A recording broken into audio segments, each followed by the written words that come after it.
এতিয়া এই 3 number 4 number আৰু 5 নম্বৰ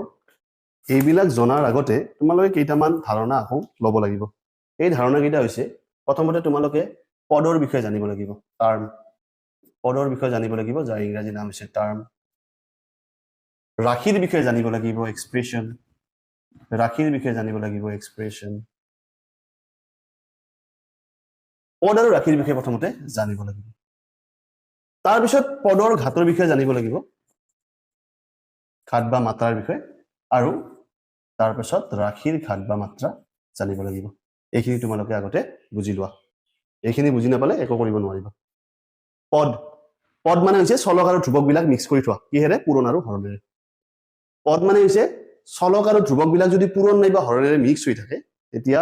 এইবিলাক কি বুলি কোৱা হ'ব পদ বুলি কোৱা হ'ব যোগ বিয়োগেৰে নহয় কিন্তু পূৰণ আৰু হৰণেৰে যেনে উদাহৰণস্বৰূপে এটা পদ কৈছো মই 3x² y ইয়াতে আটাইবিলাকে কি হৈ আছে পূৰণ হৈ আছে নাইবা আৰু এটা পদ কৈছো মই -9x² z এই ক্ষেত্ৰতো এইটো পদ কিন্তু ইয়াতে যদিও মাইনাস চিন আছে কিন্তু কাৰো পৰা মাইনাস হোৱা নাই নহয় বেলেগৰ পৰা কাৰো মাইনাস হোৱা নাই ইটো কেৱল মাইনাস এটা 9 নামৰ এটা সংখ্যা অখণ্ড সংখ্যাত -10 এটা এই -10টো ইয়াৰ লগত পূৰণ হৈ আছে গতিকে এই এটা কি হৈ আছে পদ হৈ আছে বুজি পাইছে চাগে এইবিলাক কি বুলি কোৱা হয় পদ বুলি কোৱা হয় কি হৈ থাকিব পূৰণ নাইবা হৰণ হৈ থাকিব যেনে xy/2 এই এটা পদ হ'ব ইয়াতে হৰণ হৈ আছে পূৰণও হৈ আছে x আৰু y টো পূৰণ হৈ আছে আৰু 2 টো কি হৈ আছে হৰণ হৈ আছে এইবিলাকক কি বুলি কোৱা হ'ব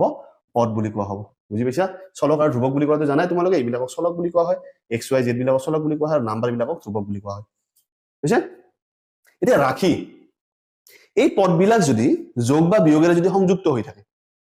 এটা বা ততোধিক পদ এটা পদকো এটা ৰাশি বুলি কোৱা হয় বাৰু কিন্তু তাতকৈ বেছি পদবিলাককো ৰাশি বুলি কোৱা হয় কি বুলি কোৱা হ'ব ৰাশি কেনে কোৱা হ'ব এটা উদাহৰণ চোৱা 3x² - 5/2 y³ z ইটো এটা ৰাশি এটো এটা কি ৰাশি কেনেকৈ ৰাশি হল ইটো এক্সপ্ৰেছন কেনেকৈ হল চোৱা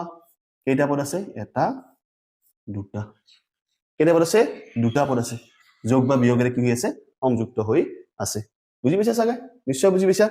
এতিয়া আমি পদৰ ঘাত উলিয়াম কি উলিয়াম পদৰ ঘাত আৰু কি উলিয়াম ৰাশিৰ ঘাত পদৰ ঘাত আৰু ৰাশিৰ ঘাত প্ৰথমতে পদৰ ঘাত উলিয়াম পদৰ ঘাত উলিয়াব লাগিলে কি কৰিব লাগে এই তিনিটা পদৰ উদাহৰণ দিছিলো মই এই তিনিটা ক্ষেত্ৰতে মই কৈ দি আছো বাৰু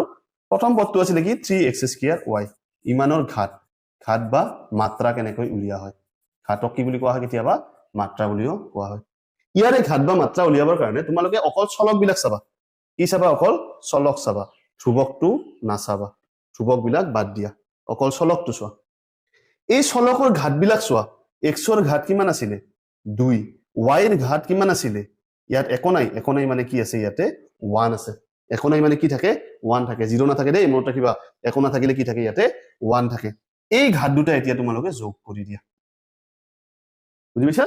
পদৰ ঘাত কেনে কৰিলিয়ে পদত থকা চলক যিবিলাক আছে চলকৰ ঘাত বিলাক তোমালোকে যোগ কৰি দিয়া 2 আৰু 1 যোগ কৰিলে কিমান হ'ব 3 হ'ব গতিকে ইয়াৰ ঘাত কিমান এই পদটোৰ ঘাত কিমান ঘাত বা মাত্ৰা ইয়াৰে 3 এতিয়া তোমালোকে নিজে বুজি পাইছা চাগে -9x² z ৰ ঘাত কিমান হ'ব কোৱাচোন ঘাত বা মাত্ৰা কিমান হ'ব -9 টো সামনে নাচাও ইটো নাচাও অকল কি চাম x² আৰু z চাম x² ত কি আছে 2 আছে আৰু z ত কি আছে 1 আছে গতিকে ইয়াৰ ঘাত কি হৈছে ইয়াৰ ঘাত বা মাত্ৰা কিমান 3 এই ক্ষেত্ৰত কি চাম xy/2 এইটোৰ ঘাত বা মাত্ৰা কি হ'ব এই দুইটোক আমি নাচাম এটো ধ্ৰুৱক ৰাখি চলক কি আছে x আৰু y x ৰ ঘাত কিমান আছে 1 একো নাই মানে 1 আৰু y ৰ ঘাত কিমান আছে 1 কিমান হ'ল টোটাল ঘাত 2 হৈ গ'ল বুজি পাইছা চলকৰ পদৰ ঘাত কেনেকৈ উলিয়াব লাগে বুজি পাইছা পদৰ ঘাত এনেকৈ উলিয়াব লাগে পদত থকা যিবিলাক চলক আছে চলক বিলাকৰ ঘাত বিলাক যোগ কৰি দিব লাগে নিশ্চয় বুজি পাইছা এইটো ক্লিয়াৰ হলে এতিয়া এইবাৰ ৰাশিৰ ঘাত আমি উলিয়াব পাৰিম এইটো জানিব লাগিব ৰাশিৰ ঘাত জানাৰ আগতে আমি পদৰ ঘাত জানিবই লাগিব মাছবি এতিয়া ৰাশিৰ ঘাত উলিয়াম এই ৰাশিটোৰ উদাহৰণ লওঁ এই ৰাশিটো কি আছে 3x² - 5/2 y³ z ইমানৰ ঘাত বা মাত্ৰা কিমান ইমানৰ ঘাত বা মাত্ৰা কিমান ইয়াৰ ঘাত বা মাত্ৰা উলিয়াবৰ কাৰণে তোমালোকে প্ৰথমতে পদ ইয়াতে কেইটা আছে লক্ষ্য কৰা পদ কেইটা আছে দুটা আছে পদ কেইটা আছে দুটা আছে প্ৰত্যেকটা পদৰে তোমালোকে ঘাত উলিয়াই লোৱা পদৰ ঘাত কেনেকৈ উলিয়াই পদত থকা চলক বিলাকৰ ঘাত বিলাক যোগ কৰি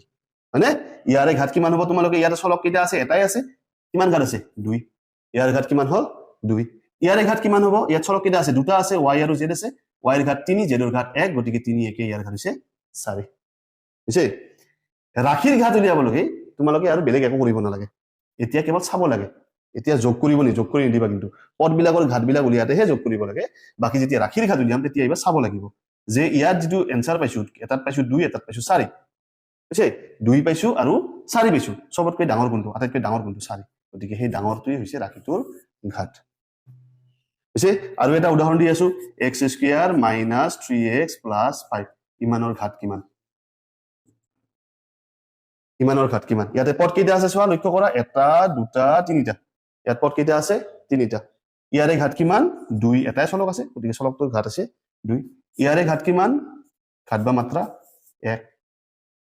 ইয়াতে চলক নাই চলক নহলে ঘাট কি হয় 0 হয় মনত ৰাখিবা চলক যদি নাথাকে তাৰ ঘাট কিবা ঘাট বা মাত্ৰা কিমান বুলি ভাবি আমি 0 বুলি ভাবিম এতিয়া চোৱাচোন এই ৰাখিটোৰ ঘাট কি হ'ব ৰাখিৰ ঘাট কৰাতে কেতিয়াও যোগ কৰিব নালাগে মনত ৰাখিবা যেতিয়া ৰাখিৰ ঘাট উলিয়াব যাম পদৰ ঘাট উলিয়াতে আমি গম পাইছো কেনেকৈ পদৰ ঘাটটো উলিয়ায় পদৰ ঘাট উলিয়াতে আমি যোগ কৰি উলিয়াব লাগিব কিন্তু ৰাখিৰ ঘাট উলিয়াৰ সময়ত আমি যেতিয়া ৰাখিৰ ঘাটটো উলিয়াম তেতিয়া কি চাব লাগিব এই তিনিটাৰ ভিতৰত কোনটো ডাঙৰ 2 গতিকে এই ৰাখিটোৰ ঘাট হৈছে 2 বুজি পাইছে চাগে এইখিনি ক্লিয়াৰ হৈছে এতিয়া আমি 3 নম্বৰ কোৱেশ্চনটো কৰিব এতিয়া তোমালোকে চোৱা 3 নম্বৰ প্ৰশ্নটো 35 মাত্ৰাযুক্ত এটা দ্বিপদ আৰু 100 মাত্ৰাযুক্ত এটা একপদৰ উদাহৰণ দিব দিছে 35 মাত্ৰাযুক্ত দ্বিপদ 35 মাত্ৰাৰ কি উলিয়াব দিছে দ্বিপদ দ্বিপদ মানে কি দুটা পদ থাকিব লাগিব কেইটা পদ থাকিব লাগিব